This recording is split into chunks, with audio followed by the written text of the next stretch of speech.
dagaal culus ayaa la soo sheegaya inuu ka socdo duleedka magaalada Baydhabo ee xarunta ku meel gaarka ee dowlad goboleedka Koonfur Galbeed Soomaaliya kaas oo u dhaxeeya ciidamada daraawiishta Koonfur Galbeed Soomaaliya iyo sidoo kale kuwa daacad u ah hogaamiye hore ee maamulkaasi Cabdicasiis Laftagareen.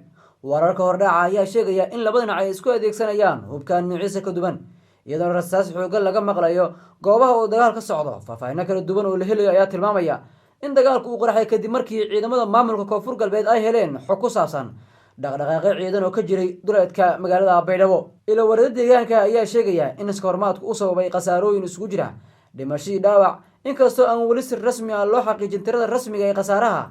wararka ayaa sidoo kale sheegaya in ciidamada ammaanka ay gacanta ku dhigeen qaar ka mid ah dagaalyahanadii daacadda u ahaa hogaamiyihii hore ee maamulka Koonfur Galbeed Cabdicasiis Laftagareen kuwaasoo duurka ku jira. sidoo kale weli waxaa haatan socda dagaalka u dhaxeeya ciidanka daraawiishta Koonfur Galbeed sidoo kale ciidamada maleeshiyaadka ee Laftagareen. waxaa jira cabsi laga qabo in dagaalku saameyn ku yeesho shacabka ku nool deegaanada u dhow goobaha lagu dagaalamayo. mas'uuliyiinta amniga iyo maamulka ayaana weli si rasmi ah war uga soo saareen arrintan ku saabsan xaaladda dagaalka iyo khasaaraha ka dhashay iyadoo la filayo in saacadaha soo socda ay soo baxaan faahfaahin dheeraad ah.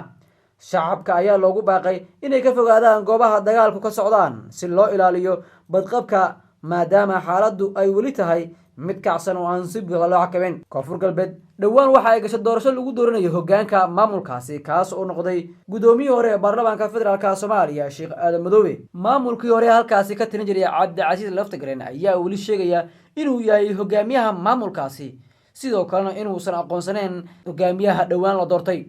halkaasi waxaa ka tagan maalmihii la soo dhaafay ciidamada daacad u ah Laftagareen waxay ka wadeen dhaqdhaqaaq culus iyadoo duleedka magaalada Baydhabo ay ka sameynayeen in halkaasi isku urursadaan sidoo kalena ciidamo ay ku soo bandhigaan kuwaas oo muddooyinkii la soo dhaafay si weyn warbaahinta ugu baahay.